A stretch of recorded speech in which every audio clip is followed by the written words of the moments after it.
Prices are going to go down, you know? But here's an interesting thing I heard. Last week I was doing a dinner at Artisan, and this guy who I'd met at Tablas, who was interested in organic stuff, but his family owns a vineyard in Santa Maria area, nice vineyard.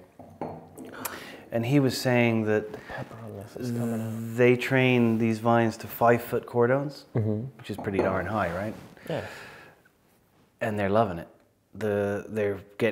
They're growing it for high yield stuff, but he said they're not sure why, and they're not saying that this is totally because of the height of the cordon, but what they're seeing is those vines are producing a lot of clusters with really small berries and really intense fruit.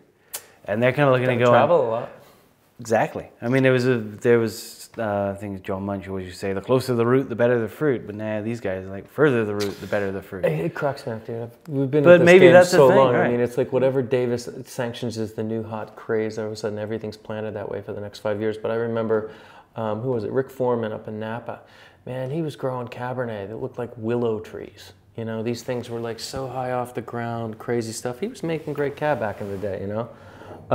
But then it all came down to like these tiny little low yield vines struggling. So everything over it, Opus One was planted, 2 feet off the ground and struggling like this, and it's green and vegetal as hell. Kind of replant that every 3 years, don't they? Well, that was the cursed project from hell. I mean, nobody even still wants to talk about to this day about how they built the underground caves, and they couldn't figure out why it was 85 degrees in the cellar.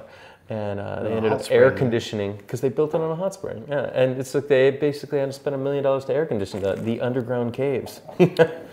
But these are always they should have just oddities. started making sherry. It would have been a lot easier. They can imagine Madeira, that. baby. Solera down there. Why not? See, these people just aren't creative enough.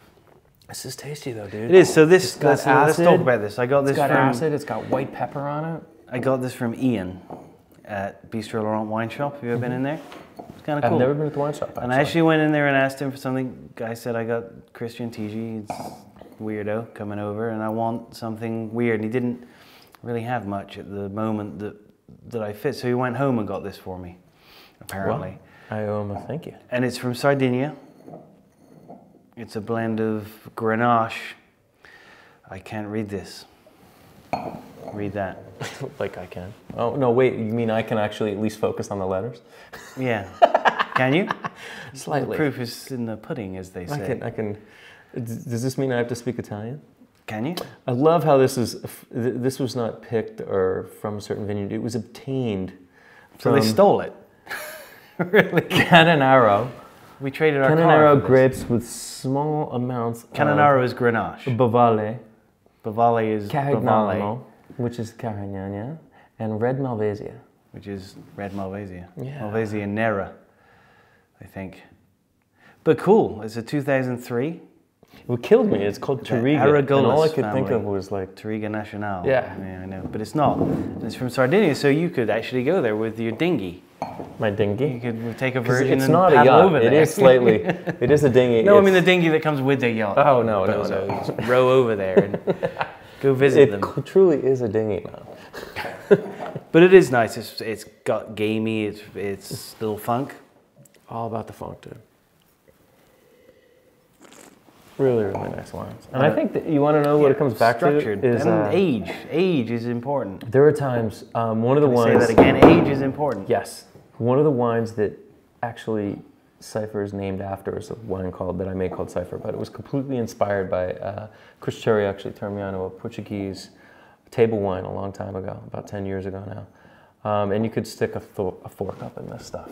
But it wasn't like monster alcohol. It was just big, dark, tannic. It was the beast, And it obviously from an old vine vineyard that had things planted in it that are long gone, extinct varietals, that are only in this place. And it was an amazing bottle of wine. So it inspired me to go out and Try to make a wine you stand your fork up in. Yeah, well, just at least be funky as all hell, or tannic and wrestling. I mean, to be a winemaker, and instead of trying to go big, actually have to reel it back, because if you let it go big, it'll basically be like so monstrous you couldn't even drink it. The challenge that's intriguing. The challenge with funk is, I have found, is funk not being perceived as just not good. And the right people get it. You know what I mean? I mean, the right amount of funk is good. Too much funk is too much funk, I guess. Rick James had funk. I had Marvin Gaye a wine had funk. and they did. Okay. Yeah, there's someone that... I will actually say Style Council had a bit of funk. They had a to lot them. of funk, yes. You know, and these are all some white of the boy finer funk, things however, in my way. which You know, there's always going to be a still. difference between white boy and black boy funk, but I mean, it's funk I nonetheless. think Massive Attack had a little funk. Yeah. Who didn't have funk? I wish they did. What is it, That's a better, Manic Street Peach? better question. Who thought they were funky, but they really weren't that funky? Oh, there's always that English barroom essence to them. Yeah. That tends to right all wrongs or create more wrongs. An English bar has created more wrongs and righted them for me, actually. Which has led to your cider addiction. Which is why I live here. Yes. Yeah, and led to my cider addiction. Sure, actually that started long before I was allowed in the pub. And that's a whole other subject. I'm starting to plant apple trees too now in the west side, hopefully. That's my latest mission. I'm good. I'll actually participate in that project. Our new house has a couple of acres of fruit trees we need to plant. We might as well put some kind of crazy acid driven. Sandy? Say sandy. Lee, why don't you come over and we will evaluate it. All right, because I gotta, all right. I hope you don't mind the eucalyptus trees planted on the property though. I kind of like that. I tasted the wine at Foxen years ago that was, the grapes were grown as Cab Franc and it was grown across the street from the old tasting room. And the field was still completely surrounded with eucalyptus. And it was just pungent in the wine. Totally. Like I've never tasted. I mean, you always hear that. People are always like, oh, you can taste the garrigue, the wild sage. And yeah, I mean, I get a bit of that. But no, this was like, it tasted like you could clean your sink with it. Rub it on your chest. In the nicest possible way. Cure the head cold. Yeah, no, it's one of those... Sorry, Foxen boys. I didn't mean it that way. No, it's one of those things that I've seen vineyards struggle with, you know, and it's like I guarantee you there'll be no grapes planted on this property, but who knows? Maybe a little eucalyptus scented truffle might be good.